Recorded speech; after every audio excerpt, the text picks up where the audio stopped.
Sa isang showbiz portal ay pinag-usapan ang tungkol sa namamagitan sa kapamilya stars na sina Janine Gutierrez at Jericho Rosales. Tinanong si Echo kung girlfriend niya na daw ba si Janine.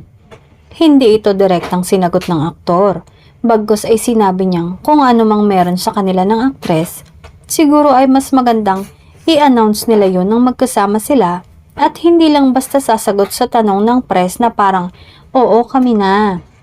Nakakakilig din naman ang gusto ng aktor na i-announce nila ang kanilang relasyon para naman formal tingnan at mapaghandaan ang mga katanungan ng publiko. Lalo na kay Janine.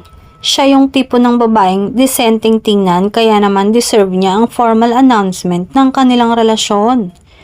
I think it deserves a nice announcement or like a prepared announcement if it calls for that. Ani ng aktor. Sa ngayon ay masaya silang dalawa sa ginagawa nila at nagmamahalan.